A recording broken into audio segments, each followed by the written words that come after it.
So a lot of students say, well, I went to a really good school. Doesn't that matter? I said, yes, but with that comes responsibility. You've got to do well in that school. Yeah. And so we don't choose or judge. Did you go to public, private, parochial? But this is where you are. How did you take advantage of the rigor that was provided you? And there's privilege there. I don't mean financial, but privilege, having this academic opportunity. Did you take advantage of it? So that's when you start to look at the grades and the A pluses, the B pluses, the B minuses. How much rigor did they take? So sometimes you'll take a student with a lower GPA above the higher GPA, because the lower GPA is actually the more rigorous curriculum. Because some students can take easy classes to get the highest GPA for schools that don't wait. So we look at that, right? That's context. It's not that it's not rewarded at times, but it's the why versus the what again. It's going back to it. And so many, it just looks prepackaged. And that doesn't woo us. That doesn't sway us if we're not seeing what value is added by bringing them here or what we can do for them. So you're looking at folks who are prepared, but also if given the resources, wow, imagine if they had the resources of a Swarthmore, what they could have done that they didn't have in high school. Sees in some context that's a gritty kid with resilience who's graduating high school when everything says they should not graduate. But that's different than that equals an acceptance to Swarthmore. And so I would argue it's both and, right? We're looking for that intellectual fit in the context of pushing back on some pretty, significant maybe challenges or barriers that have put in place of the student.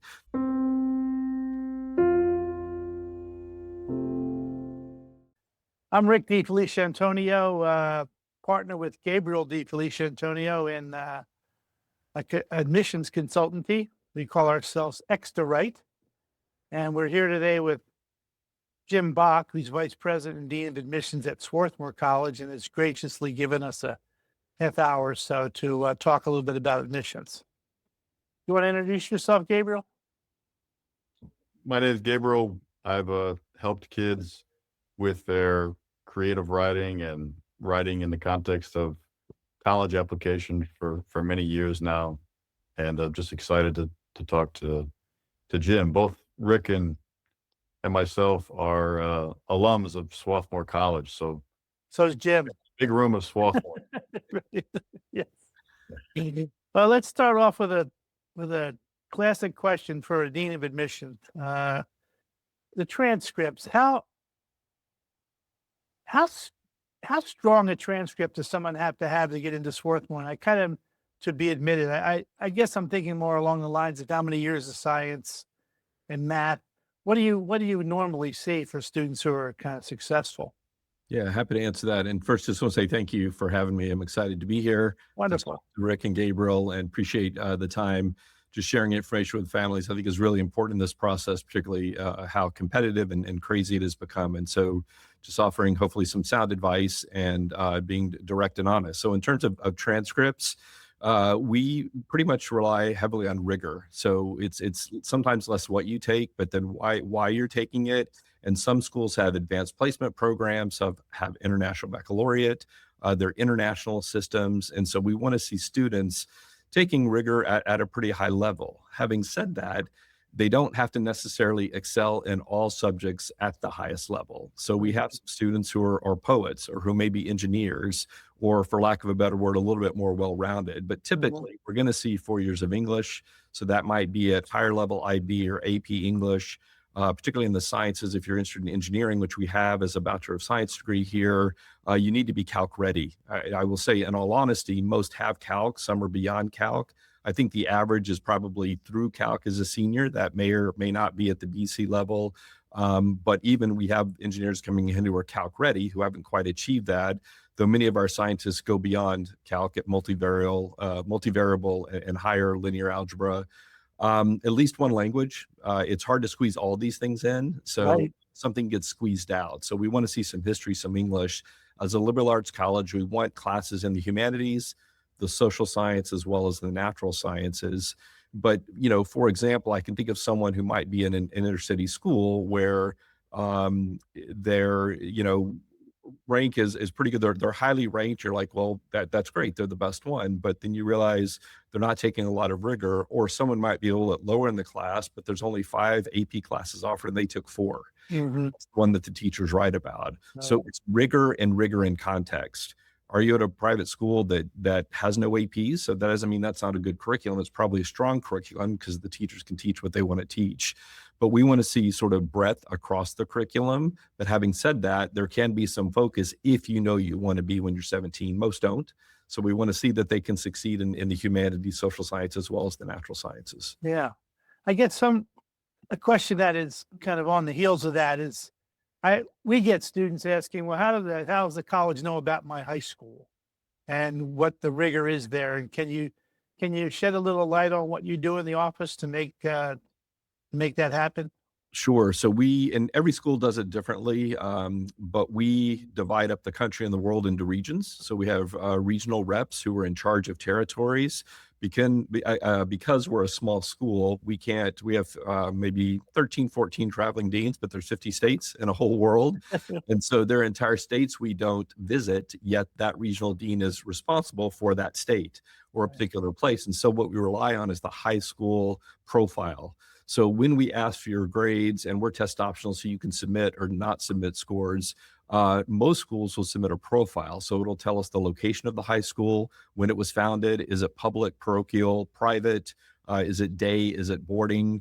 And what's most important to us is what are those choices that you have of courses? So it tells us, is there an AP curriculum? Is there an IB curriculum? Is there a weighted average? So there are some schools where, you say, well, you have all these 4.0s, but you only took 3. And it's like, well, of the 12 applicants, 10 of them had 4.0s. Because, Right. anything above an A in an honors class is weighted. And so you would see someone with a 3.9 and think, well, that's a pretty good GPA, but you realize they're not taking the most rigor. And actually, most of the applicants in our pool would be at the 4.0 and above. So we sort of try to put that into perspective. And I remember one time, doing some back of the envelope math, and this student was number 1 in a class of roughly 427. And I realized that anyone above a 4.0 GPA, they had like a 4.26, was an automatic valedictorian. The ones. Right. And so, and then I looked at what percent go to 4-year college. So I figured out pretty quickly that like 65% of the 4-year going college population were all number 1 in the class. It's like sort of like Wobegon effect, right? Is that us or is it the school? But of course, what goes in the guidebooks is, oh, you had all these number 1s that you rejected. Well, in fact, they're all number 1. So we might take a couple, we might take several. We take them as they are. So that's why the profile is so important, because we need to understand, is it an A system? It is a 100 scale. Is it a 112 scale because you weight the AP or the IB courses? And so again, we care less where you go, but understanding. And so a lot of students say, well, I went to a really good school. Doesn't that matter? I said, yes, but with that comes responsibility. You've got to do well in that school. Yes. And so we don't choose or judge. Did you go to public, private, parochial? But this is where you are. How did you take advantage of the rigor that was provided you? And there's privilege there. I don't mean financial, but privilege, having this academic opportunity. Did you take advantage of it? And so it again, that's the context piece around it. We don't compare public to private, but we look at rigor and we try to learn about the school through the school profile. That's really, really interesting. You've used the term rigor a few times, and I think that's probably the takeaway from what it demands to be at a selective school. Let me ask you one more question along the lines of applications. Can you think of a memorable 1 or 2 students who you've read and then that stuck with you? Yeah, there are a few. It's tough. I'll bet. It's been a lot. So it's not that they blend together, but I'm getting old enough to where memory's a little bit fuzzy. But I think we'll get to this, but you do often hear sort of authentic voice or vulnerability. That's the word I want to use. Students who aren't perfect, I think they believe we want perfection. And my first response is, if you're perfect, we have nothing to offer you. You don't want perfection. You're 17. You don't have to have the best scores. You don't have to have the best grades. You have to be competitive, right? So it is competitive. So I don't want to sugarcoat that and say rigor is not important in how well you do. But that student who chooses the teacher, like they've got straight A's and the 1B plus, or a couple lower grades, which is fine, but the teacher X come from those toughest courses. where they didn't shy away. Most students ask their favorite teacher or the teacher where they got the A's. Well, did they work that hard? That teacher may actually have less to offer us in a recommendation because it was easy for them. Yeah. So what I appreciate is the recommendation from the teacher where they were challenged and they stuck with it. Our faculty want to know, if we knock you down, are they going to get back up? And so Yeah. it's going to be next level when you get to Swarthmore. And so it's really about that vulnerability. And then one that sticks out, it's hard to forget, is the young man who dug dinosaurs growing up, Perth, North Dakota. And, my first question is, why are you applying to a liberal arts college? And he said, well, I want to be a paleontologist. And all the paleontologists said, to be the best paleontologist, you need to go to the best liberal arts college. Ah. So he applied to Carleton because all his bones that he had collected growing up were in the Minnesota Museum. He applied to Amherst because they had geology. And he applied to Swarthmore because of biology. And Scott Gilbert, who studied the turtle and how he got his shell. And he said, I want to work with that guy. Now to study. And Penn, where we share classes, has paleontology. So he ended up coming here. And so you would think, wow, he knew he wanted to be. Why liberal arts? He said, I need to learn how to write. I need to learn how to research. I know how to find the bones, but I can't translate that to the public. Yeah. Went on for his PhD at Yale, and he's a paleontologist. So, I mean, that's memorable. That is. You don't get the dinosaur dig every day. No, you don't. So maybe not fair, but Yeah. and anyway, that's the one I remember. That's one awesome. that jumps out to me. I was on close to a site in Nebraska where they were digging up woolly mammoths. There you go. It was fun. Well, and I'll say, he told me that he did the honors program here, and he said, I've studied the turtle shell. There's 2 or 3 samples in the Museum of Natural History or whatever in New York. And he said, and there are 30 in my garage. And so I'm about to go into the examiner and I'm going to tell him I think he's wrong. And he was nervous. I said, no, it's okay. He's going to welcome that, right? Like, he looked at his research, but you've been studying this for 10 years. So he did fine on his honors exams. That does sound like a memorable candidate. Yeah. Well, what do you say to, some students, they hear stories that, somebody applied to Swarthmore and they had a perfect GPA and perfect test scores and they weren't admitted. And then they hear on the other side, it's okay. Maybe you have 1 B+. Right. You don't have to be perfect. And some people that can cause confusion. So how would you clarify that? Yeah, listen, I sit in a seat of privilege, and I recognize that. We have far more applicants than we have spaces, and we truly are shaping a class as opposed to, quote, filling seats. So much of this business is making sure we have a class and getting a class, and that's part of the job too. I mean, there are real challenges, and I will say challenges, not problems. With those challenges come opportunity to shape a class and fit a lot of needs, whether that's athletic or musical or clubs on campus. So we are sort of intentionally building a community. And remind me the first part of the question, because I had to answer that too. It's just like some kids, they hear on the one hand, Oh, the perfect. Yeah. Plus, you could still have a chance at Swarthmore, but then they also hear stories of kids with perfect test scores and GPAs who are rejected. Exactly. So I give an example there too, particularly in an essay, and I use this in an essay writing workshop. I titled this essay, and it doesn't have a title, but it used to be the old Common App short answer question, and it's what I called the tyranny of the great and best. This young student used the words great and best 9 times in like a 3-paragraph essay and said, I'm the greatest student. I want to go to the greatest college to get the best job and get the best education. And I put it up, and like, Rick, when I show it to students, they chuckle. And I'm like, so how's this thing? Like, it's terrible. And I said, yeah, but what's his profile? And they're like, what do you mean? I said, well, what are his grades and scores? They're like, well, who cares? And Yes, right. said, he's a valedictorian from a good public school in Pennsylvania. That's all, suburban Philly. That's all I'll say. Yeah. Really high SAT scores, but it was a lost opportunity. I said, we learned nothing from him. That greatest school could be any school. He wasn't talking about Swarthmore. He may be great, but we don't know why he's great. He had good credentials, but there was nothing else. There was no reason to invite him to be a member sort of our intellectual community. It didn't mean he hadn't earned it, but I'm saying this is where essays can really play an important role. It was a lost opportunity. So again, he was solid, but not outstanding. And so that's sort of an example. And it's what I referenced earlier before. You can truly have students in the entire applicant pool who have all had the same GPAs. And so then you have to really ferret that out. Are they really all 4.0s? or is there a range? So that's when you start to look at the grades and the A pluses, the the B pluses, the B minuses. How much rigor did they take? So sometimes you'll take a student with a lower GPA above the higher GPA because the lower GPA is actually the more rigorous curriculum. Because some students can take easy classes to get the highest GPA for schools that don't wait. So we look at that, right? That's context. And that's what it means to have a regional rep and sort of look beyond the grades and scores. And the stronger a high school, so many of the students you might work with, and again, not all of them, but will go to really good high schools where, maybe the top 20, 25% are students who would thrive on my campus. So if they're good enough, who cares if it's an A minus or an A? Like, if they've met some, not minimum requirement, but have solid scores, solid grades, then okay, now what? Now what? You've met that threshold of the academic rigor, but now what? And that's the question we ask. And a lot of schools just say, that's all we need. That's meritorious enough. But for us, it's a starting point, not an ending point. That makes great sense. So when you talk about the essays and being an opportunity to really communicate who you are to an admissions committee, like what are some of the whys in a student's story that interests you? Yeah, no. So I call it sort of the whys versus the whats. I care less what they do than why they do anything. And so I think most 17-year-olds typically are good at description.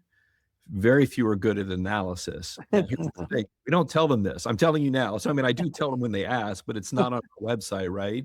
So there's got to be a little bit of mystery. I know there's too much mystery and it's too vague, but I tell this. I tell this in group sessions. I do it at the high school visits.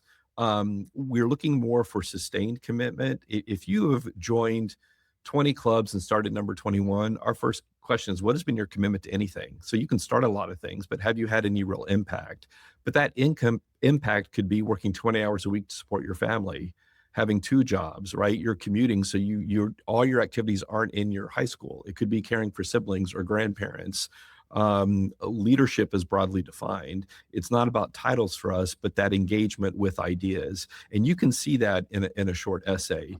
And that's when I talk about the vulnerability and sort of the authenticity. It's not about trauma. Trauma is horrific, but that you win. They can be celebratory stories or not, but often they're descriptive.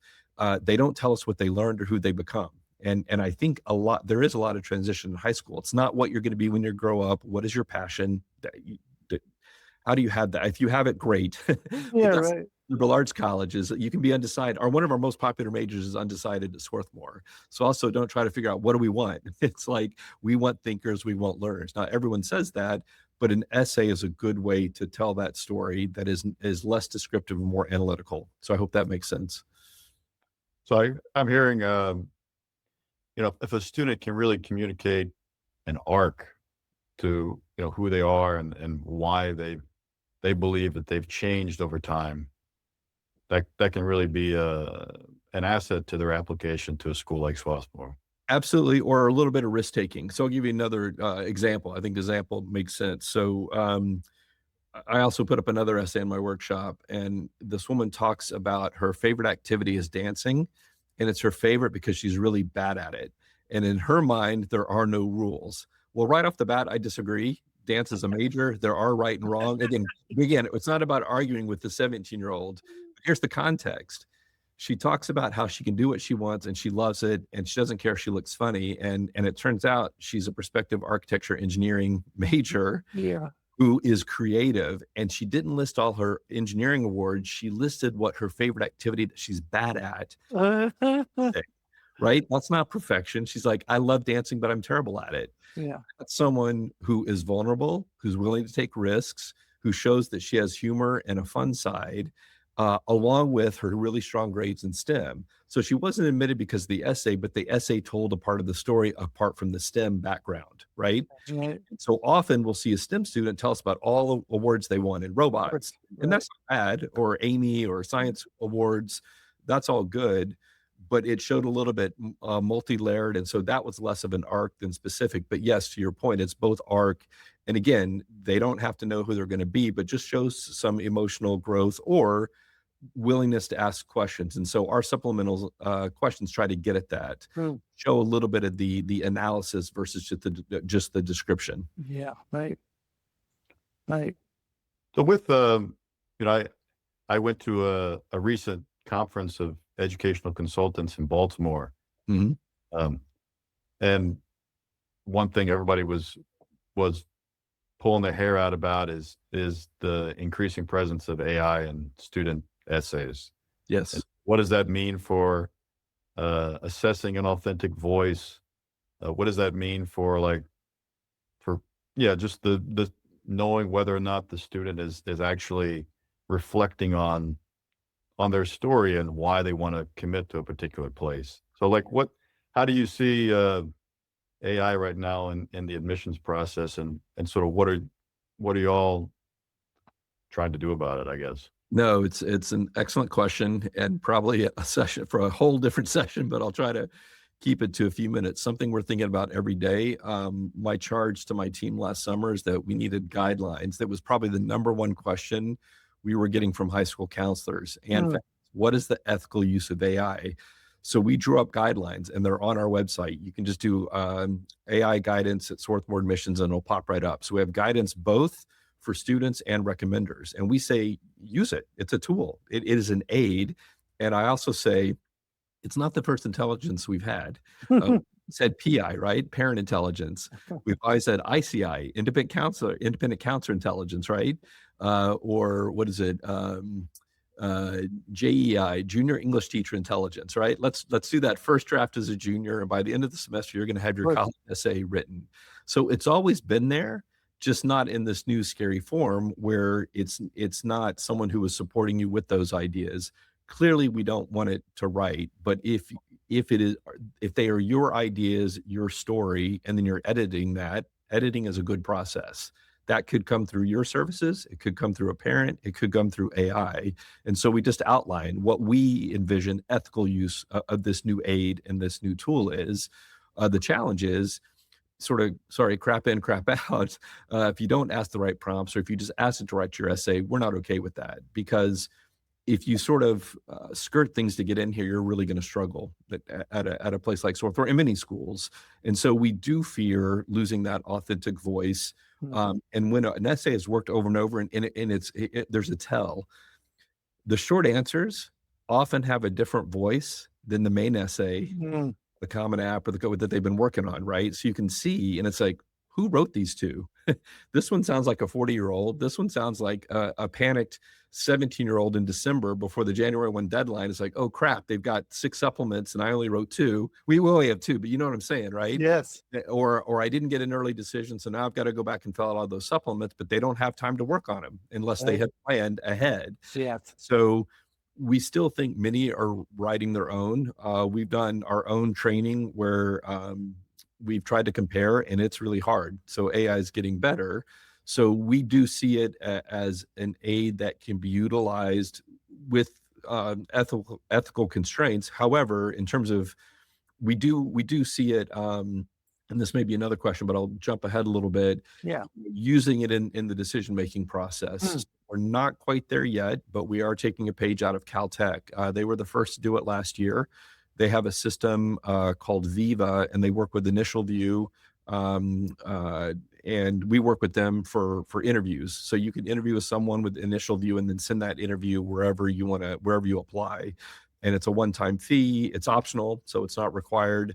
But what they've done is Caltech said, if you're going to submit research to Caltech that you have created, they have to run it through Viva. And Viva is a trained AI by Caltech faculty that will input your research and then ask you 6 or 7 questions. And you have 6 to 7 minutes to answer the questions about your own research. And they have found it fascinating. I'll bet. Really quick, clear very quickly. Did the student actually do the research? Were they just the 12th author on the paper, or a student who can really engage with it? So that's really interesting, and how might that be graded? And so the AI summarizes it, sends it back to the faculty, and they give it a grade, as I understand it. So you could think it's sort of like athletic talent or musical talent. So again, we determine admissibility, coaches determine talent. So they tell me, do I need a forward or a midi or a pitcher or a catcher, and how good they are. We determine, are they going to be a good fit for Swarthmore? Same thing with music.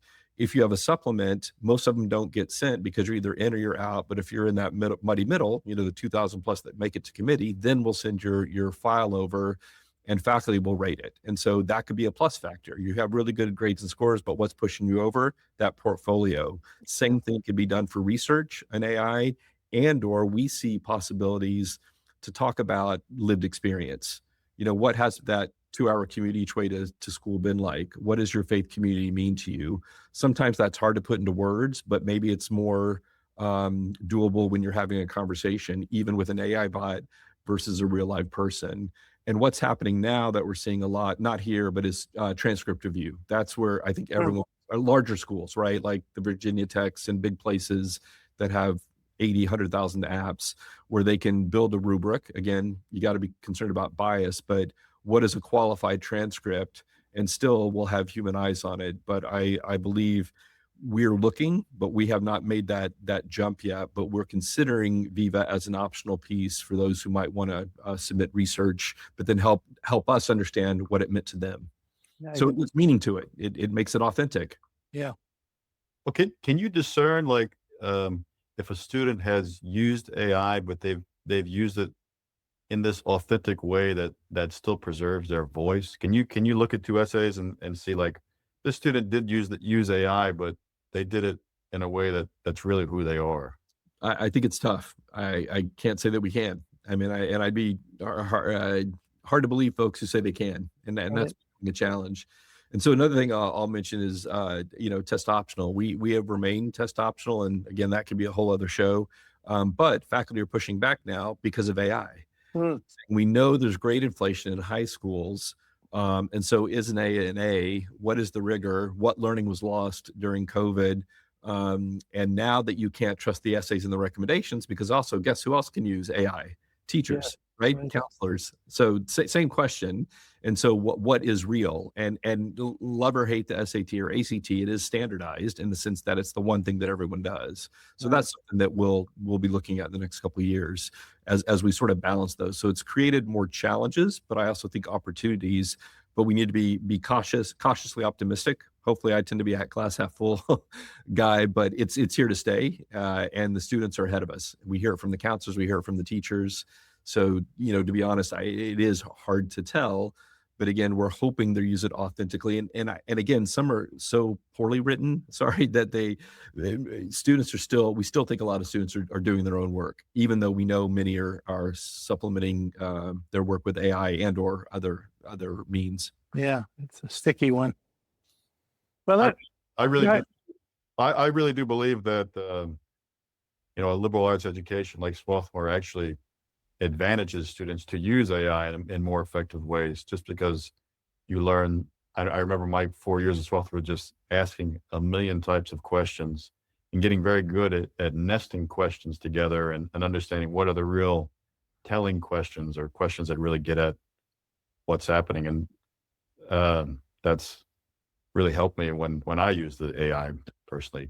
Well, and absolutely, so thank you for the plug on Swarthmore, but liberal arts, right? We actually believe the liberal arts has never been more important for exactly that reason: the critical thinking skills, the judgment, asking lots of questions, and we're actually starting to see a shift. This isn't just at Swarthmore, but nationally, away from computer science, but towards engineering. So engineering is a little over enrolled. It used to be something we were recruited for, right? Because we know you as a liberal arts college. You have engineering? Yeah, hey, we've been doing this since the 1870s. So it's not just an add-on, but engineers create, they solve problems with assistive technology sometimes, but they still have to design, the robots and answer a lot of tough questions.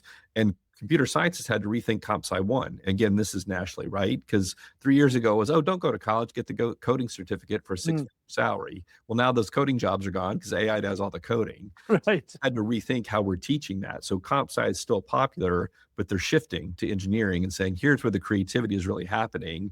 And then also, how do we adjudicate it ethically and legally?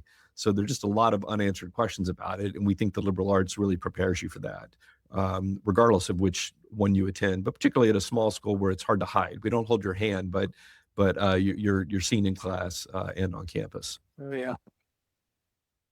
But let me change gears a little bit here and ask a little bit about the big picture at admissions. 50 years ago, there used to be a regular decision program to get into college. Then there was early decision and regular decision. Then there's early decision 2.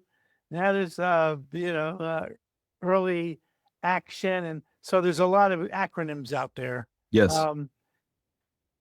It may be a tough question for you, Jim, but I mean, where do you see this headed? Is that why did that happen? And do you think there'll be some kind of some change in the future that kind of, because it can be pretty confusing to our students. Absolutely. And again, Yeah. that's a whole other episode, right? With all the definitions, early action, single choice, early action, Single early choice, decision, right. binding, non-binding, zero action, whatever that, Whatever that is. early decision round 3 in March, right? Before regular decision drops. Yeah. Listen, it's a competitive marketplace. Colleges are trying to fill seats and sort of beat their peers. And so you're seeing more applications than ever. And I think that's technology, right? There is no paper application. So it's technically relatively easy. It's not an easy process, but to submit multiple applications, because once Yeah. you fill out one, now you can just push a button and submit 20. QuestBridge, an organization that works with high achieving low income students, allows them to apply at all partner colleges with fee waivers. And so if there's no cost to apply Right. to selective schools, so from a selective school standpoint, it's an access barrier, removing barriers or adjudicating barriers, not removing them. The barriers exist. And so it's technically become easier, which has inflated the apps, but scarcity still exists, right? There're just fewer spots. So when you admit a bunch, who's going to come? Well, one way to lock them in is these early programs, right? Right. I actually found the board report from the early 70s when there was this push a couple of years ago to end. And actually, Swarthmore was one of the last to go early, but we were losing too many to the Ivy League, right? Right. That athletic conference in Green Walls, I don't know what else they have in common, but they play sports. So how could we lock in these top students before we lose them to other institutions? And so our quirk on it was, let's add 2 rounds. Let's find out who didn't get in early to some of these places because they were selective, and we might pick up a few amazing students that just didn't get in, not because they weren't great, but because of limited space. So from day one, I think we had 2 rounds of early decision at Swarthmore, both a fall and a winter early. We got rid of it for a couple of years, but then brought it back because of sort of the competitive marketplace. The question is, how high does someone go? And I will say publicly, we bring in about half our class through 2 rounds of early decision. That is significant. It represents, however, about 1 in 5 of our acceptances, because the other 75% of admits still come through the regular process because of who I compete with. Now, I can say that because I sit here. I compete at a pretty high level. Yes. What I think there was pushback is, well, you were admitting half your class, but that was also more than half your acceptances. So there wasn't really any room left for anyone else. And so these are tough judgment calls, but it's this balancing act between, cost of attendance, selectivity, the rankings game, all these really important questions. And again, very fortunate, privileged to be at a place that supports mission while not being blind to that. You have a dual role here, right? I serve 17-year-olds, but I work for Swarthmore. Right. Got to balance the mission. And again, as we grew the endowment over the past couple of years, we looked to bring in more low-income students, which we did. And so increasing first-gen and Pell recipients, but we could afford to. Not every school can do that. Right. So, it's hard to say I see an end. People say the system is broken, but no one's rushing to fix it because of the competitive nature. We had, our principles of good practice through NACAC were challenged by the government for collusion. Yes. We all said that 17-year-olds should pick a deadline of May 1st. Well, that's collusion. You're forcing everyone's hand. So now we have the Wild West. So yes, it's after May 1st offering scholarships. Well, you said no to us, but what if we give you another 15,000 on that A decision? Would you change your mind? So I just covered a lot of ground in a short amount of time. We did. I don't see it slowing because of those competitive pressures. But here's the good news. So let's be positive. There's never been more choice for students, and I don't think families know that. Right. 95% of the press is on 5% of the colleges. Do your families know what the national acceptance rate is? I don't know, it's like 73, 75%, 80, it's Right. there. It's But all high. this is on those that get that they admit fewer than 10. If they're working with you, it's not a question of if, but where they go to college. If they put together a good list. The challenge I have today is I don't know what they can afford. Again, selectivity's gotten higher, but most schools are non-selective, and they're amazing schools that educate students at a very high level from community college all the way through, regardless of selectivity. And I believe we tend to equate quality with selectivity, and that's just a huge mistake. Yeah. It could be a really highly selective school that would be a terrible fit for you. So there should be several first choices, and there's lots of opportunity. And so you need lists that are aspirational and that you feel pretty good about, but also financially. And so there still is a lot of merit aid out there for students that do get in here, and we do need blind admissions, need-based aid. So we give them 20, but they say you cost 90, and they get a 40,000 merit. Well, where do you want to go? Right. Your need, but if it's about cost, this might be a better option for you. And we have those conversations. I'm not trying to woo them with more money, but to say what's going to be best for your family. Do you have other kids coming down the pike? So those are tough questions for families, but admissibility really shouldn't be one of them in terms of the vast variety of choice that we have in this country. But we tend to look at it with blinders and say, oh, but it's only these 30 or 50 schools where I was in my child, when in fact, there are hundreds that I would have on a list for my children, just because of the quality of education that exists in this country. Right. Very good. Well, I guess for parents who are really seeking that selective admission for their student, there seems to be just more and more a kind of arms race of developing professional credentials.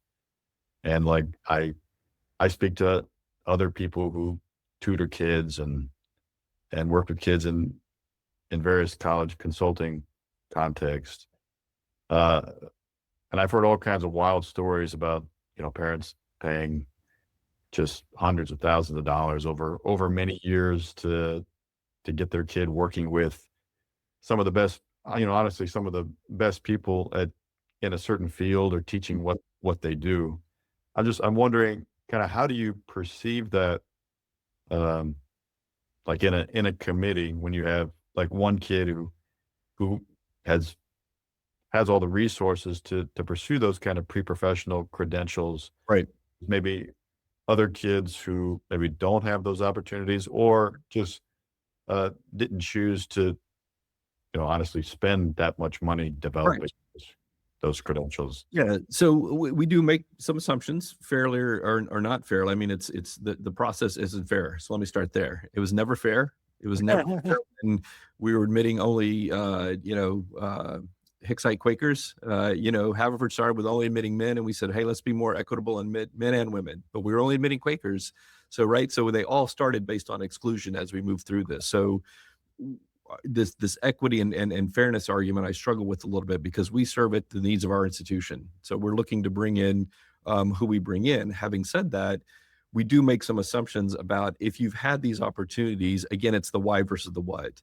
So those list of activities or the summer schools or those research opportunities, if they can't tell us what they learned, it's just a list on a sheet of paper, right? Or a digital file. And so oftentimes it's not that it's too good to be true, but what was truly learned. And so that's when you start to sort of peel back layers of the onion and try to find that in the essays, in the recommendations. Some of the science fairs and awards, some of that you have to be pretty good. Even if you know the people, doesn't mean you're going to create something new or excel in those competitions. But the scores mean something on the math exams and these other science competitions, and those are more qualitative and others are subjective. But a commitment to Latin or classics or whatever it may be, you can sense that through that commitment over time.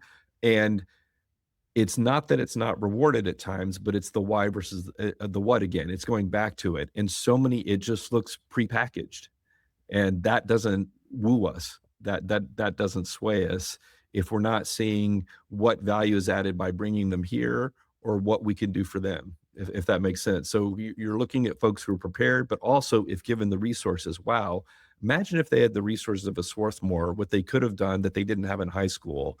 there was no AP curriculum. And so they did dual enrollment and took every advanced course through the local college. So that was free because it was paid for by the state or the local district.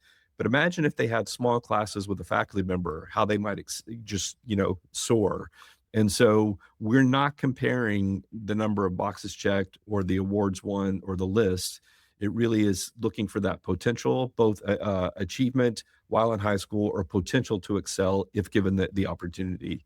Because, our 20% Pell and first gen students probably didn't have all those accolades, but they showed us evidence of commitment across the board in whatever way, shape, form that they were able to do that through work, through commitment, or by starting some, organizations that served others. So you might have someone as an example with a lower SAT, but they started the SAT club.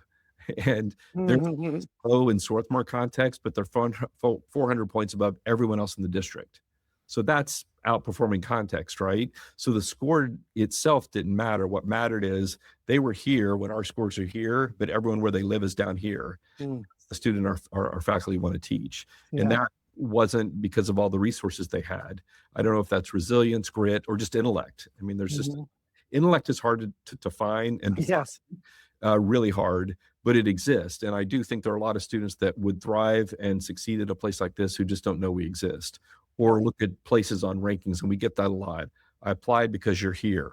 Well, that's good, but why should we admit you? I want you to be part of the community. And so we're pretty clear about what we look for. So this is another thing. If you look at our website and it goes how to apply or apply to Swarthmore, so you have admissions at Swarthmore, apply to Swarthmore, it will show you the 8 characteristics which we seek. So we tell you, we tell you the secret sauce. And counselors are like, this is great. No one does this. Right. What we did is we surveyed faculty and said, what makes a successful SWATee? And what was really cool is it crossed division, natural science, social science, humanities. It crossed race, income, class, public, private. And these were the characteristics that made successful Swarthmore students. So we created 8 characteristics which you seek and put it right there on the website. Wonderful. It's right there. And students often miss it.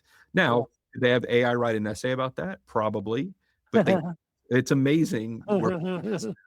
So and again, I'm not helping them cheat, but I'm just saying I'm giving them the notes to hopefully have their authentic voice. And if they see their people within those, maybe they should look here or places like that. So hope that's helpful. Awesome. Well, we want to be respectful of your time, getting toward the end of the hour. Gabe, you want to ask another question or two as we wrap up? Yeah, I guess I have 2 more questions. Sure. I was talking to a professor at my local college here where I live south of Atlanta. And when he hears people talk about like the importance of character, these qualities like grit and resilience in selective admissions, he's really turned off by that. He feels like it's not a good judgment of like the intellectual characteristics of a student and how prepared they are, to go to school. Like, what would you say back to someone like that with those concerns? Given that character is playing a role in the way holistic admission is being done. Yeah, I would say it's both and. So you can have a lot of grit and make a lot of C's. We're not going to take you. So I mean, grit only goes so far, right? But C's in some context, that's a gritty kid with resilience who's graduating high school when everything says they should not graduate. But that's different than that equals an acceptance to Swarthmore. And so I would argue it's both and, right? We're looking for that intellectual fit in the context of pushing back on some pretty, significant maybe challenges or barriers that have put in place of the student. And so those are sort of the ones we're looking for that have that intellectual fit, but it's not required. So let me go back, and something I didn't clarify as much is we're looking for institutional fit, but we absolutely have needs. We have 22 varsity sports. We have an orchestra. We have a dance program.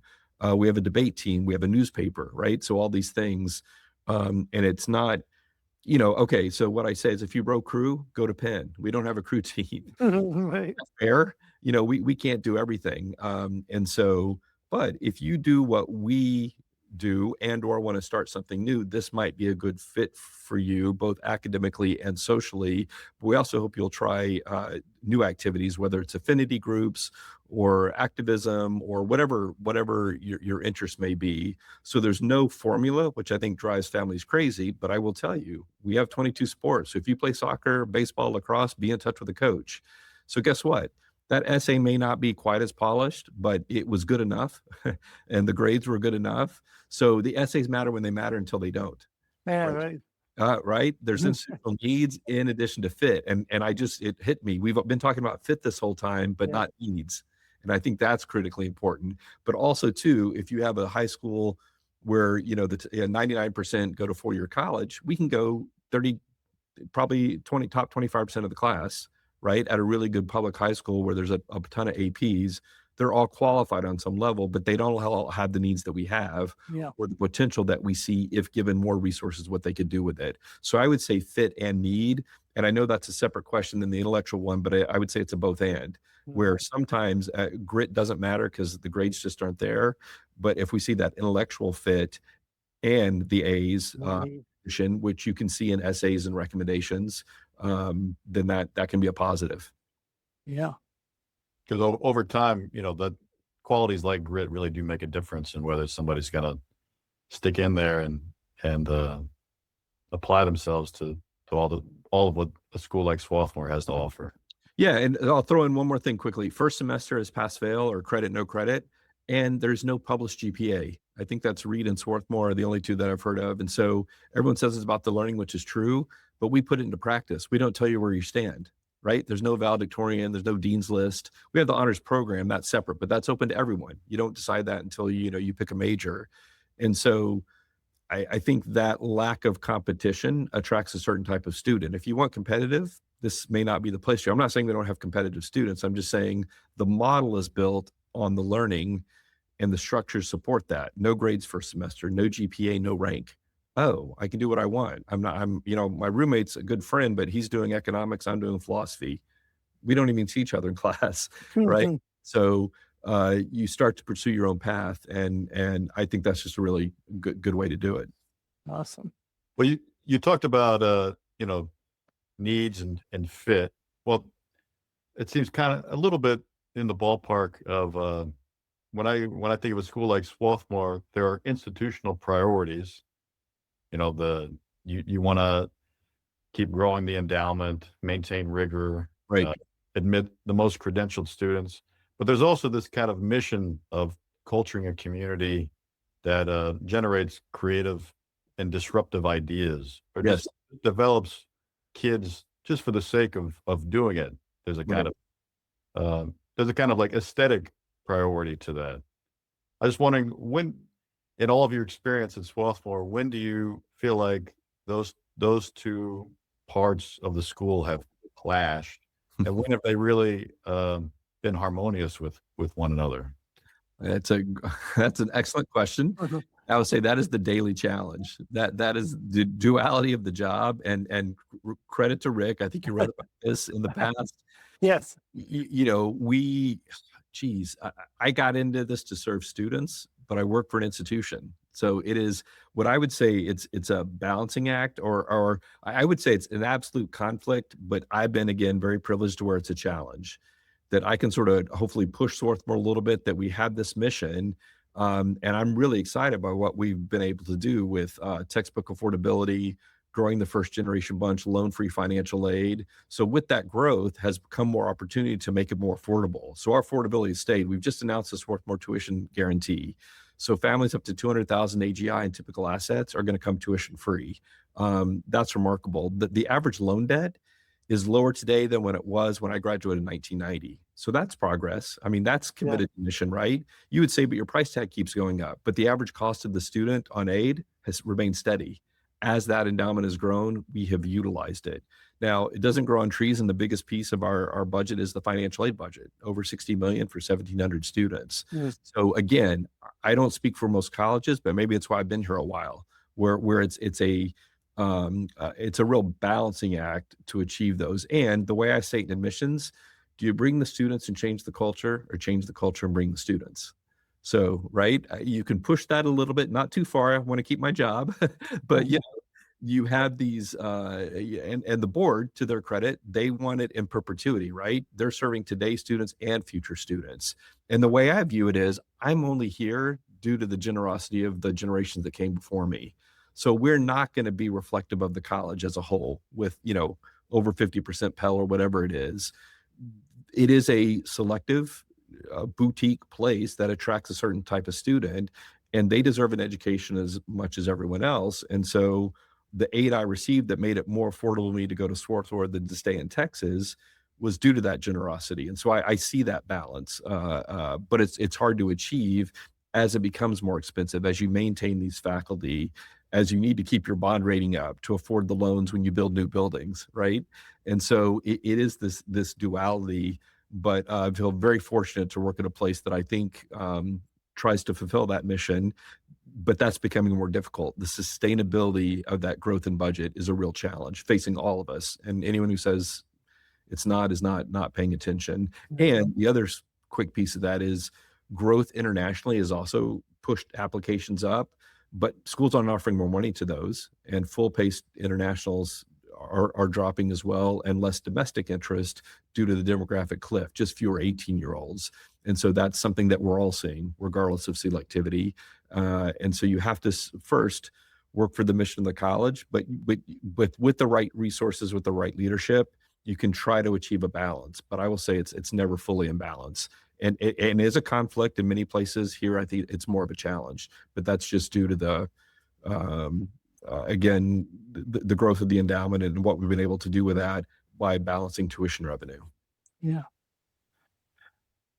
Well, Jim Bock, Vice President and Dean of Admissions at Swarthmore, I don't think we could find a clearer mind or a more eloquent speaker for the institution as well as for higher ed. So we can't thank you enough for spending a little time with us. Thank you. I really appreciate the opportunity, and that's excited great. for you guys, and appreciate the time. Yeah. All right. We'll see you down the road.